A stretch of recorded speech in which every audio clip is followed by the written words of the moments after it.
Kami persilakan pada berita bersama Al-Mukarram ke Bidul Mutawali. Sallu ala Muhammad. Assalamualaikum warahmatullahi wabarakatuh. Ya Rabbi bil Mustafa balli maqasidana واغفر لنا ما مضى يا واسع الكرم يا رب بالمصطفى بلغ مقاصدنا واغفر لنا ما مضى يا واسع الكرم محمد سيد الكونين والثقلين والفريقين من عرب ومن عجم يا رب بالمصطفى بلغ مقاصدنا واغفر لنا ما مضى يا واسع الكرم. الفاتحة الحضرة النبي المصطفى سيدنا وحبيبنا الشفيعنا ومولانا محمد صلى الله عليه وسلم وأزواجه وذريته وآل بيته. الفاتحة. أعوذ بالله من الشيطان الرجيم. بسم الله الرحمن الرحيم. الحمد لله رب العالمين الرحمن الرحيم مالك يوم الدين. إياك نعبد وإياك نستعين اهدنا الصراط المستقيم صراط الذين أنعمت عليهم غير المغضوب عليهم ولا الضالين آمين. الفاتحة لأساتذتنا وأساتذتنا خصوصا شيخ محمد نواوي بن عمر البنتاني خصوصا شيخ محمد خليل بن عبد اللطيف البنكرلاني خصوصا شيخ محمد هاشم بن أشعري جنبان خصوصا شيخ أسعد شمس العارفين Sidoarjo خصوصا شيخ Situbondo خصوصا شيخ Haji Mbah Masbullah Husain, Kiai Haji Zarkon, Kiai Haji Syamsul Naji Abdul, Kiai Haji Muhammad Daum Najan, Kiai Haji Mahfud Syamsul Husain, Al-Habib Mudirman wal Musawwana fa'al fil Al-Fatihah. A'udzu billahi minasyaitonir rajim. Bismillahirrahmanirrahim. Alhamdulillahi rabbil alamin arrahmanir rahim maliki yaumiddin. Iyyaka na'budu wa iyyaka nasta'in ihdinas siratal mustaqim siratal ladzina an'amta 'alaihim ghairil maghdubi 'alaihim waladdallin amin. Al-Fatihah kita tujukan buat saudara-saudara kita yang sakit, jamaah kita yang sakit, barangkali ada keluarga yang sedang sakit, mudah-mudahan karomah daripada suratul Fatihah Allah angkat penyakitnya, Allah berikan kesehatan, Allah berikan kesembuhan dan dapat melaksanakan aktivitas sebagaimana sedia kala.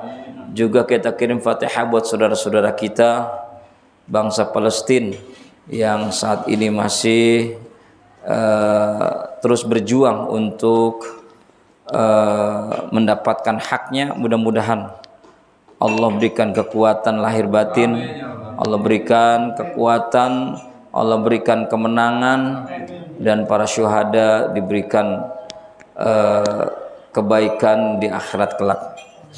Ala hadhihi niyyah. Al-Fatihah. A'udzu billahi minasyaitonir rajim. Bismillahirrahmanirrahim. Alhamdulillahirabbil alamin arrahmanir rahim maliki yaumiddin. Iyyaka na'budu wa iyyaka nasta'in ihdinas siratal mustaqim siratal ladzina an'amta 'alaihim ghairil maghdubi 'alaihim waladdallin amin.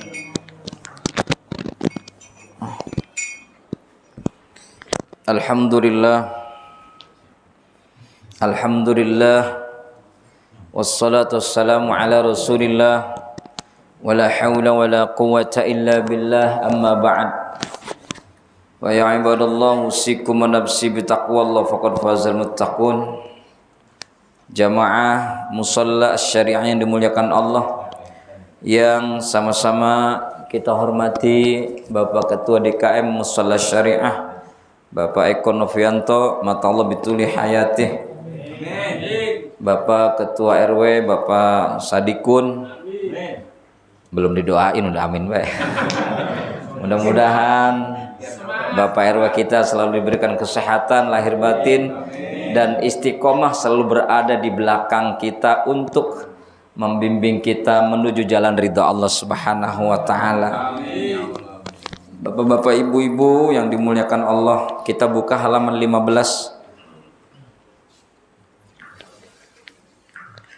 Sebelum kita ngaji kitab Wasiatul Mustafa lil Imam Ali karamallahu wajhah, tentunya kita merasa memiliki keterpanggilan moral dan tanggung jawab moral juga kepada saudara-saudara kita yang berada di Palestina.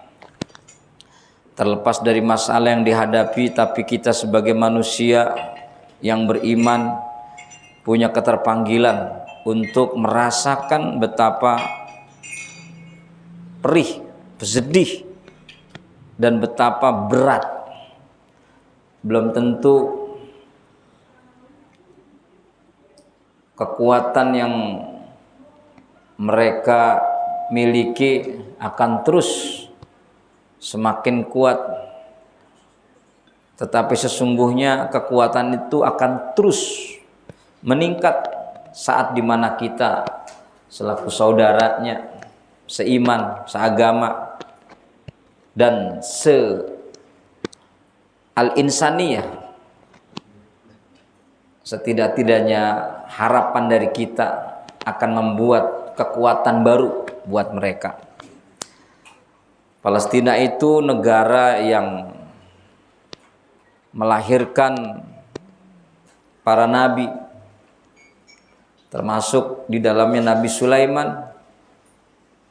Palestina itu termasuk negara yang diberkahi oleh Allah Subhanahu wa taala karena lingkungannya, tanahnya begitu subur karena keberkahan dari Allah Subhanahu wa taala. Maka kata Allah, subhanalladzi asra bi 'abdihi lailan minal masjidil haram ilal masjidil aqsa alladzi barakna haulah, yang telah kami berikan keberkahan negeri tersebut dan juga sekitarnya, sekitar negeri-negeri tersebut diberikan keberkahan. Karena apa? Karena berkahnya negeri itu sehingga negeri yang lain pun kecipratan berkahnya. Maka salah satu keistimewaan Palestina itu ada 9. Ini saya baca di NU Online. 9 alasan kenapa kita mencintai dan membela Palestina. Dalam laman NU Online dijelaskan, yang pertama di sana terdapat Masjidil Aqsa, masjid tertua di dunia setelah Masjidil Haram. Dibangun pertama kali oleh Nabi Adam alaihissalam 40 tahun setelah beliau membangun Masjidil Haram. Jadi setelah 40 tahun Nabi Adam bangun Masjidil Haram, ya Ka'bah, lalu baru Masjidil Aqsa. Yang kedua, Masjidil Aqsa itu berada di kota Baitul Maqdis. Bait artinya rumah, Al-Maqdis yang disucikan, rumah suci. Palestina menjadi kiblat salat selama 17 bulan setelah Rasulullah Shallallahu Alaihi Wasallam berhijrah dari Mekah ke Madinah. Makanya di Mekah itu ada yang namanya Masjid Qiblatain. Dulu masjid itu dikatakan Masjid Qiblatain karena pada saat Nabi Muhammad sholat di situ turun ayat. Dulu masjid itu masih menghadap ke Baitul Maqdis. Pada saat itu Nabi mendapat wahyu, fawalli wajhaka syatral masjidil haram. Maka saat itu pula Ka'bah umat Islam berbalik ke Masjidil Haram. Yang ketiga, Masjidil Aqsa yang berada di kota Baitul Maqdis, Palestina adalah titik akhir perjalanan Isra dan Mi'raj. Perjalanan Isra dan titik awal perjalanan Mi'raj. Jadi minal Masjidil Haram ilal Masjidil Aqsa. Jadi alam nasut yang Nabi lalui, itu diakhiri di Masjidil Aqsa saat beliau Isra. Alam nasut itu alam manusia. Alam manusia dari Masjidil Haram ilal Masjidil Aqsa itu alam nasut. Yang orang dulu pergi ke Baitul Maqdis dari Masjidil Haram itu bisa mencapai 40 hari dengan kendaraan unta atau kuda. Tapi saat Nabi Isra Mi'raj nggak ada seacan-acannya hari, nggak ada seacan-acannya jam, nggak ada seacan-acannya detik. Set. Ya itu semua kuasa Allah. Salah satu Isra Mi'raj adalah merupakan salah satu mukjizat Nabi kita Muhammad SAW yang terbesar. Anugerah Allah kepada baginda Rasul SAW. Di sanalah baginda Nabi melakukan sholat berjamaah, mengimami seluruh Nabi dan Rasul, mulai Nabi Adam alaihissalam hingga Nabi Isa. Wa taqaddamta lis-salati fasalla wa taqaddamta lis-salati fasalla kullu man fis samai wa antal imam. Tuh. Di musola asri ada nggak yang begitu? Ada? Hah? Woi. Kalau mau subuh Pak RW. Assalatu wassalamu alaik ya imamal mujahidin. Ada yang kayak begitu? Yang kayak saya suaranya ada? Itu tolong itu di ente ya? Bagus, Serangga. Masya Allah, itu dulu di Darussalam itu belum ada yang mencontohkan, artinya yang memulai saat itu. Saat itu saya masih muda, ya, sekarang masih muda sebenarnya. Itu saya mengawali, lalu alhamdulillah ditiru sama almarhum Bapak Haji Untung sampai beliau wafat. Terus dilanjutin sama bapaknya mana Kang Barok tadi itu? Ada ya, bapaknya Kang Barok itu sampai sekarang. Alhamdulillah. Biasanya kan orang-orang tua yang ngewarisin, ini anak-anak kecil yang mewariskan ke orang tua. Terus saya pindah ke Mangunjaya, itu pun saya memulai. Namanya itu sholawat Mi'rajiyah. Sholawat Mi'rajiyah karena sholawat itu menerangkan tentang Nabi Isra Mi'raj itu. Ya. Kan ada tuh. Ya man asra bikal muhaiminul laila. Tuh. Enak kan Mas? Lah. Masya Allah. Ya. Nah kemudian Nabi Muhammad, kenapa Nabi Muhammad itu kok menjadi imam? Padahal Nabi Muhammad itu adalah Nabi akhir zaman. Senior-seniornya itu ya Nabi Adam. Nabi Adam Idris terus sampai. Tapi mereka menganggap Nabi akhir zaman lah yang dianggap sebagai Nabi senior. Sehingga apa? Sebagai takziman wa cakriman wa mahabatan kepada baginda Rasul.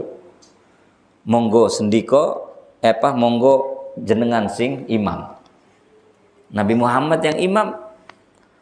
Tapi kalau dilihat dari sejarah juga, makhluk dari jenis manusia memang pertama kali Nabi Adam diciptakan, tapi Nabi Muhammad sebelum diciptakan Nabi Muhammad, nurnya Nabi Muhammad sudah diciptakan Allah Subhanahu wa taala 2000 tahun sebelum Nabi Adam diciptakan. Itu keterangan di dalam kitab Diba. Yang keempat, Palestina adalah negeri para nabi dan para rasul. Banyak sekali para nabi dan rasul yang pernah tinggal dan berdakwah, menyebarkan tauhid di sana. Di antaranya Nabi Ibrahim, Nabi Yakub, Nabi Yusuf, Nabi Lut, Nabi Daud, Nabi Sulaiman, Nabi Zakaria, Nabi Yahya, Nabi Isa, dan nabi-nabi yang diutus oleh Allah untuk Bani Israel yang jumlahnya sangat banyak. Ya, kalau ngomong Bani Israel bukan Israel ya. Artinya apa?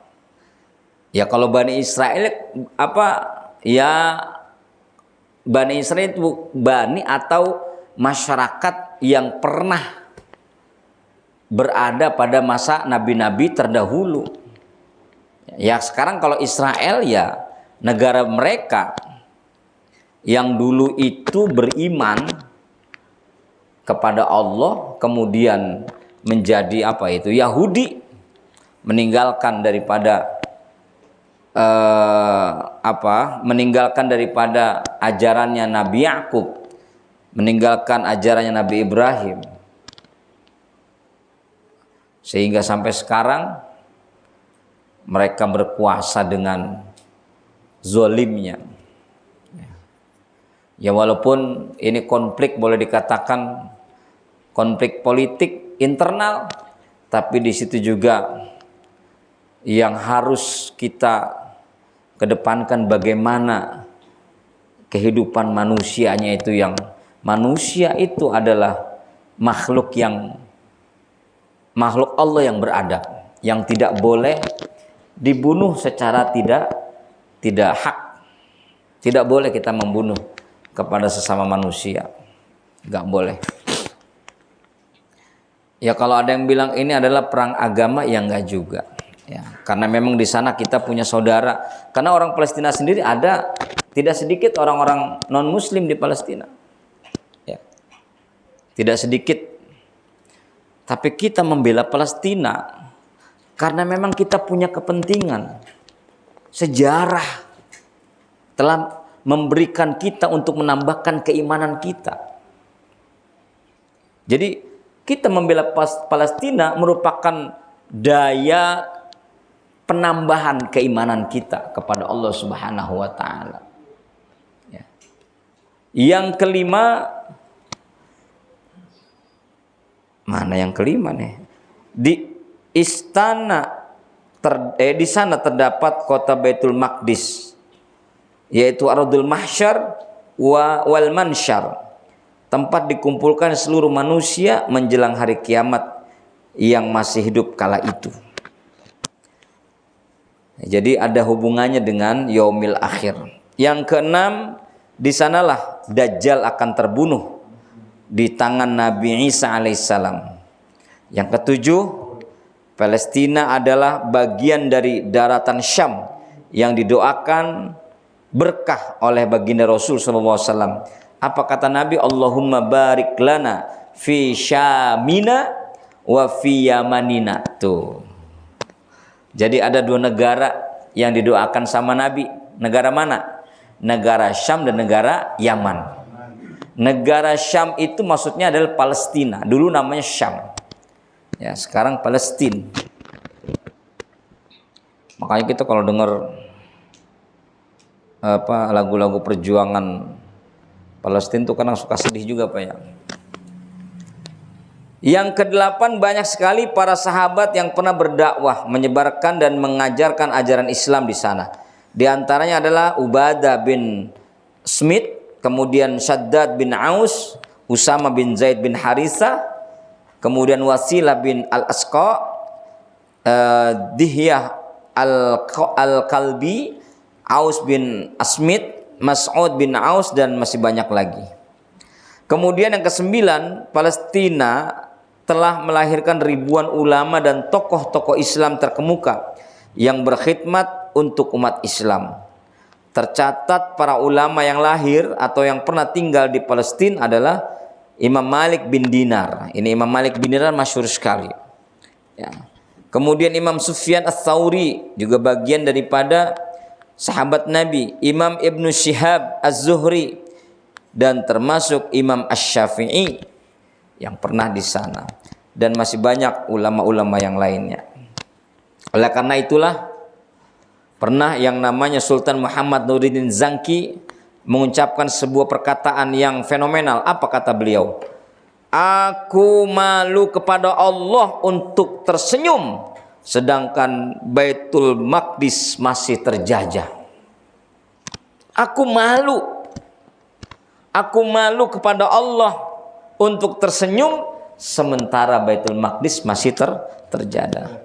Kemudian Sultan Abdul Hamid II bahkan pernah mengatakan, saya tidak pernah akan menjual sejengkal tanah pun di bumi Palestina. Karena itulah orang-orang Israel merupakan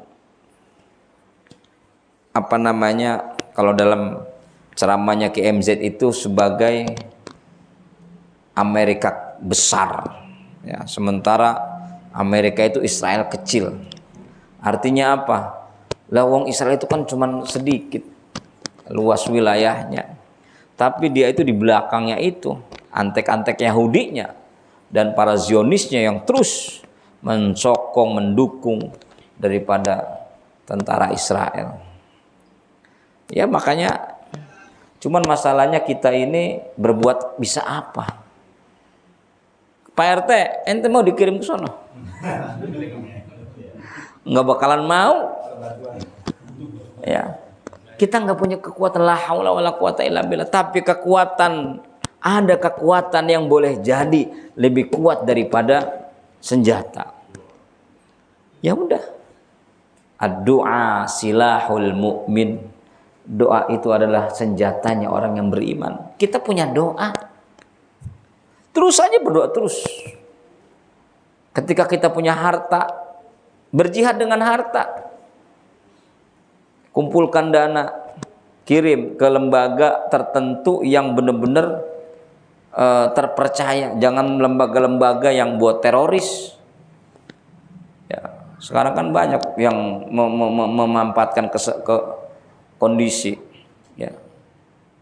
Jadi memanfaatkan, wah ini ada Palestina lagi lagi ayo yuk bikin di jalan segala macam, atau dikasih ke lembaga-lembaga yang ternyata malah buat teroris, nauzubillah min dzalik. Ya. Silakan Asyariah nanti lewat Pak RW menggalang dana untuk Palestina, tak diserahkan kepada Basnas misalnya.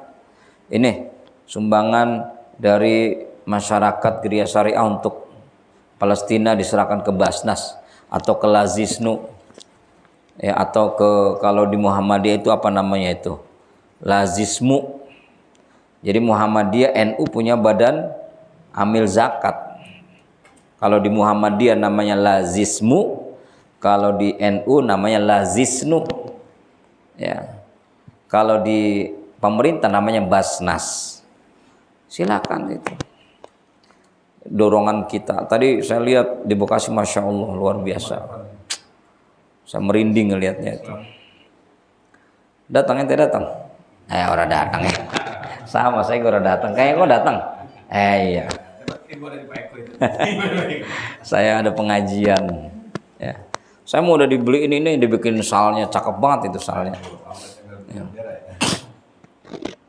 Nah jadi kita doakan saja, semoga saja mereka para syuhada yang berada di sana diterima perjuangannya, dan bangsa-bangsa yang terus tertindas semakin kuat karena dengan doa-doa umat muslim sedunia. Ada lagi yang lebih hebat, Salahuddin Al-Ayyubi, didorong oleh kecintaannya yang mendalam kepada bumi Palestina.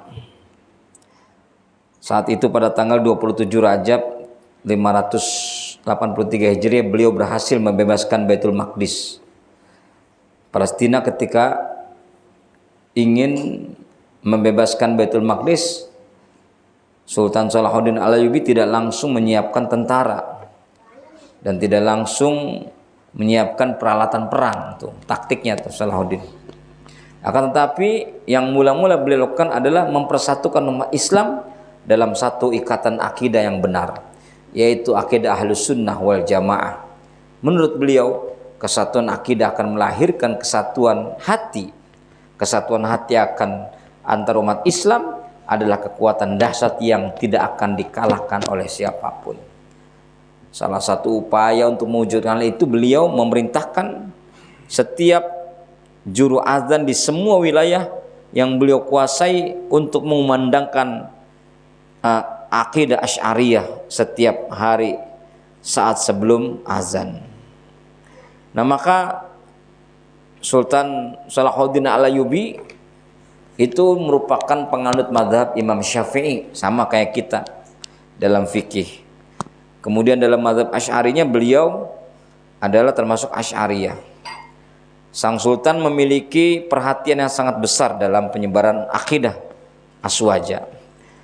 Beliau adalah seorang sultan yang hafid Quran, kemudian hafal kitab-kitab tanbih, dan juga termasuk menjelaskan tentang fikih mazhab Imam Syafi'i.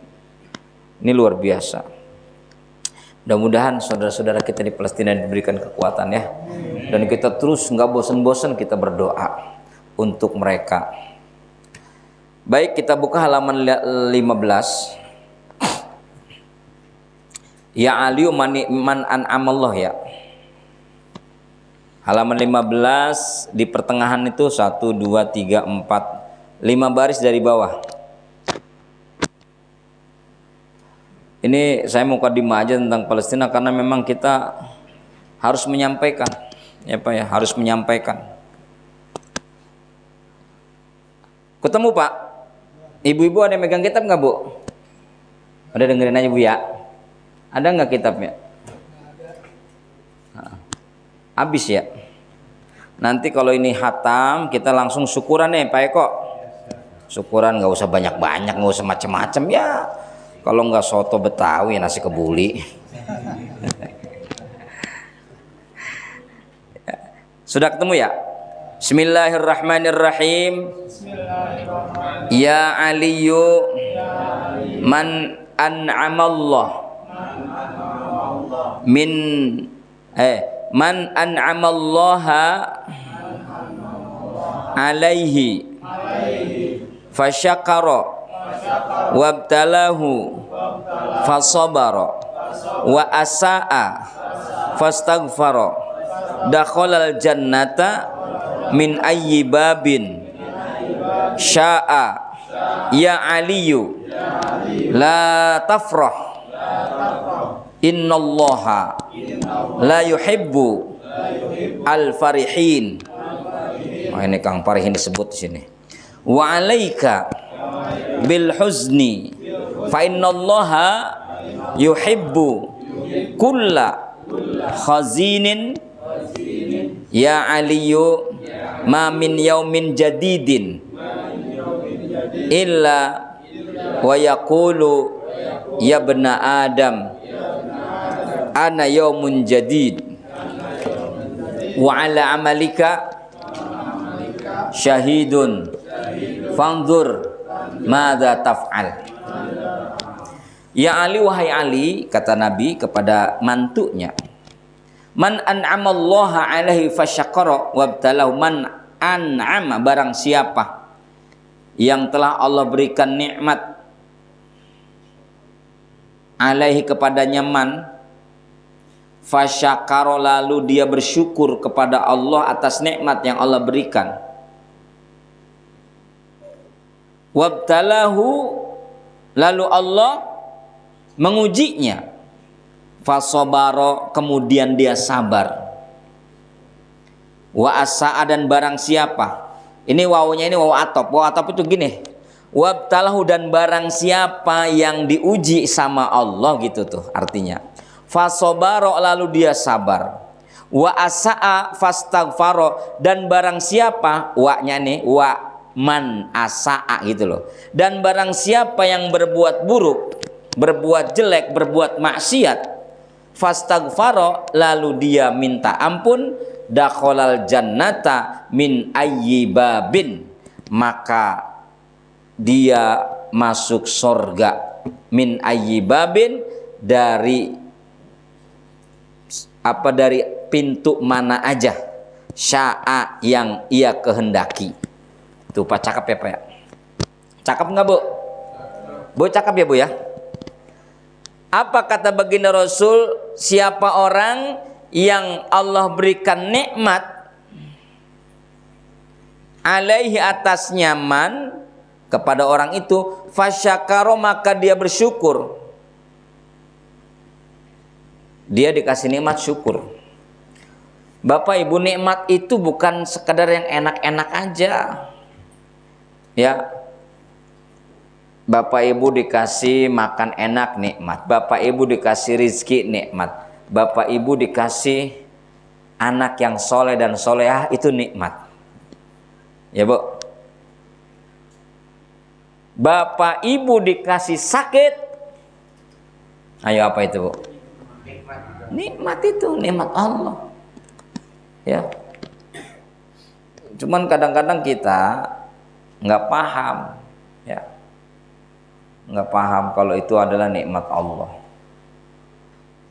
Apa nikmat Allahnya? Allah memberikan anugerah kepada orang yang Allah kasih sakit. Apa anugerahnya? Siapapun yang Allah kasih sakit, di situ pula Allah mencabut daripada dosa-dosanya. Tuh, bagaimana kagak nikmat?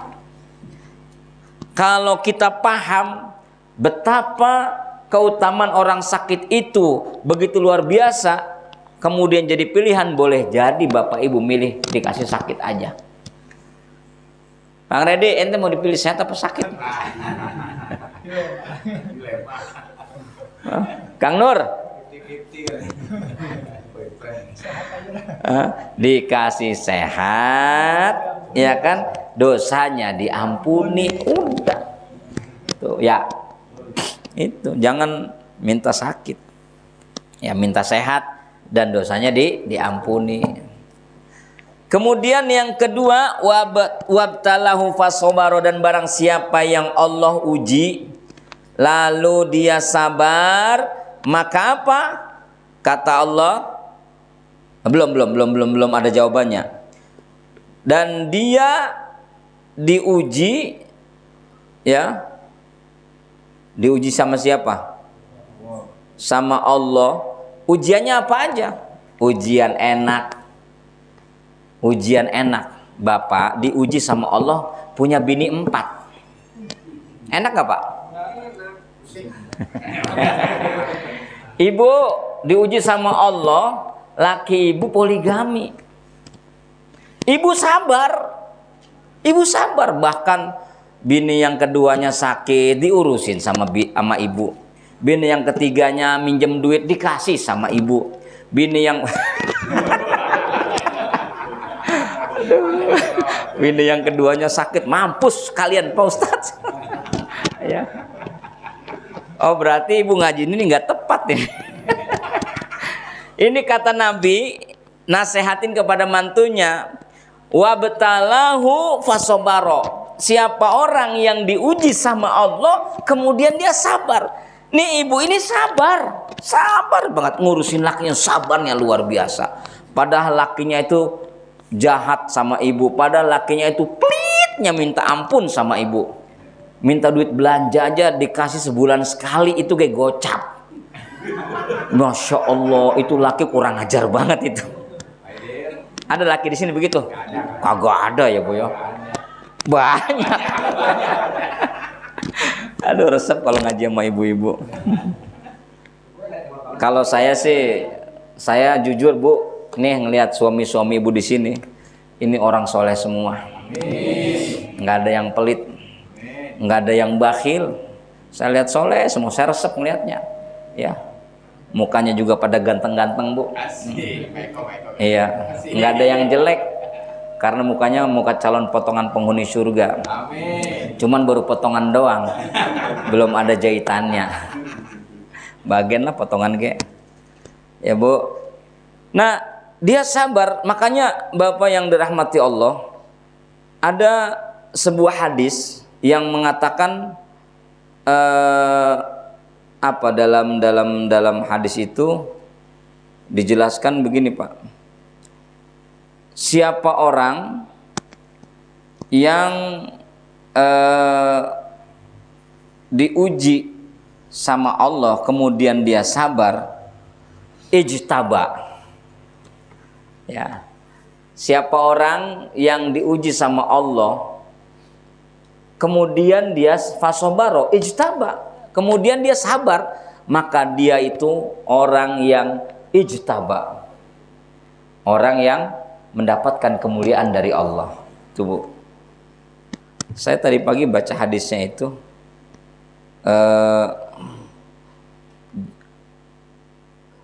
ya, jadi hadisnya itu begini Bu. Siapa orang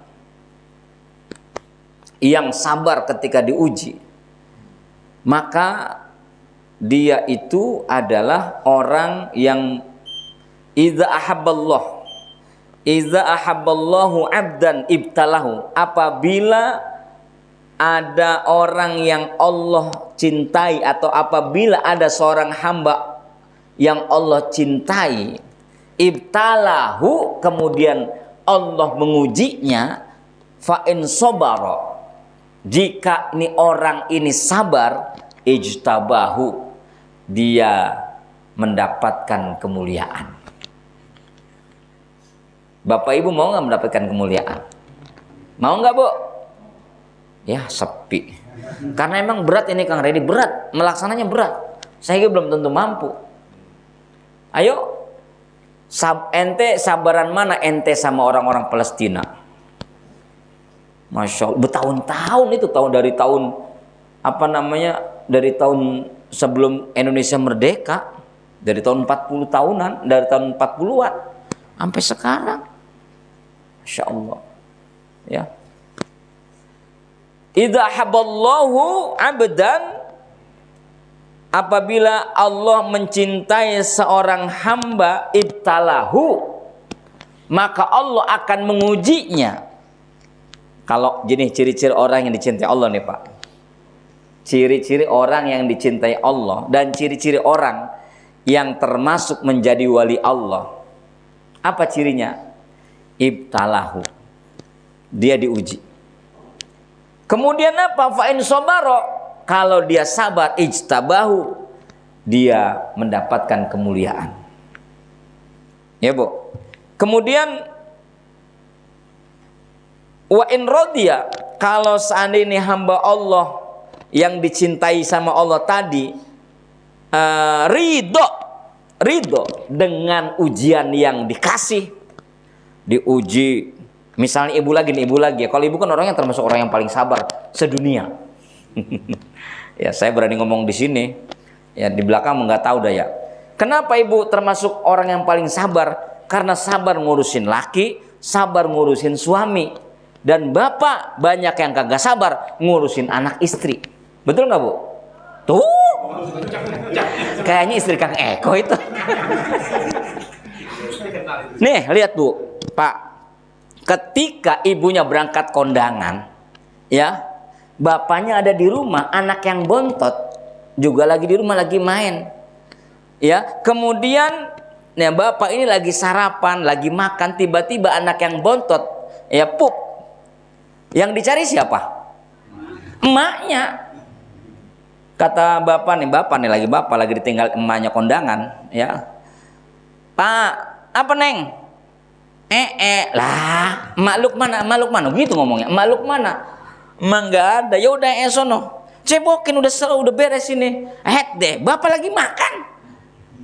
Tuh. Itu bocah didiemin dulu, Pak. Didiemin dulu bocah. Itu sampai bekerak itu, Pak. Sampai bekerak itu. Dia punya bujur itu. Itu bapaknya abisin dulu tuh makanannya, habis makan ngopi, dia ngerokok dulu. Itu anak udah nongkrong, Pak cebok Pak dulu bentar ya, Pak cebok Pak. Ini emaknya bocah lama banget ya, kondangan kemana sih malu, katanya begitu ngomongnya. Akhirnya apa, Bapaknya kasihan juga tuh, anak-anak udah nonggeng-nonggeng, udah sampai kerak itu Pak, sampai berkerak. Ya udah sini, Bapak cebokin, dicebokin sama bapaknya, tapi dengan cara yang instan. Nonggeng lu nonggeng, angkat pantat lu angkat, disemprot pakai selang. Udah gitu di anunya apa pakai kaki Pak, rek. Tapi coba kalau ibunya lagi makan enak-enak sama suaminya, iya kan? Tiba-tiba anaknya pup, itu langsung meninggalkan makanannya. Ya Allah, anak mama pup, iya. Sampai disayang-sayang, ya Allah. Ya sebentar ya nak, itu langsung ke kamar mandi ngurusin anaknya, makanannya ditinggal. Dicebokin dengan penuh kasih sayang.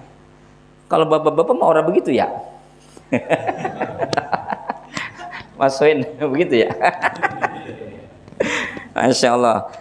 Nah jadi ketika kita sabar, kata Allah, kata Nabi, dan dia ridho dengan ujian yang diterima, apa kata Nabi? Istofa, dia mendapatkan keistimewaan. Pak, nih Pak, Bu, kalau saya pengen kasih tahu, pengen nggak saya kasih tahu? Ijtaba dan istofa itu hanya dilakobi atau hanya dituju kepada seorang manusia yang paling mulia. Siapa? Baginda Rasul. Nabi Muhammad itu kan gelarnya apa? Al-Mujtaba, wal Murtada, Al-Mustafa. Tuh. Ini kemudian ditujukan kepada seorang hamba Allah yang Allah cintai.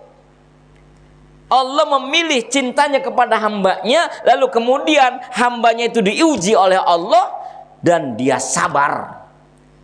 Ijtaba, dia akan mendapatkan kemuliaan. Kalau dia ridho dengan ujian yang Allah kasih, dia bakalan mendapatkan keistimewaan. Kalau seandainya ibu kehilangan suami, ibu sabar dan ridho, ibu sudah menjadi waliullah. Ya Bu, sedih memang manusiawi, tapi ibu ikhlas setelah itu. Ibu rela dan ikhlas, ridho, karena memang suami ibu sepenuhnya bukan milik ibu. Beliau adalah milik Allah, kembali kepada Allah. Sama kayak bapak-bapak pas ketika istrinya meninggal dunia, sedih, nangis, ya main bercucuran air mata. Mama, ini ngelap tisu gini, ini melirik sini, mana janda sebelah ya? Ya Allah, najis gua. Ya Allah, nangis cuma sebentaran doang. Ya, nggak sabar. Rata-rata laki kagak sabar, bener. Kayak Pak Ustadz, iya sama kayak saya Bu, sama. Ya, Masya Allah. Pokoknya saya ngangkat 4 jempol buat istri-istri kita, istri bapak, karena beliau itu orang hebat, bisa membesarkan anak-anak kita, bisa mendidik anak. Bapaknya nggak ada yang bisa. Ayo, nggak ada yang bisa menggantikan peran seorang ibu dan juga seorang, nggak ada yang bisa. Ayo, siapa yang bisa? Mas Wiono bisa? Emang ente bisa netein? Nggak ada yang bisa. Makanya benar, ibu itu mendapatkan derajat di sisi Allah itu dalam penghormatan 3 derajatnya.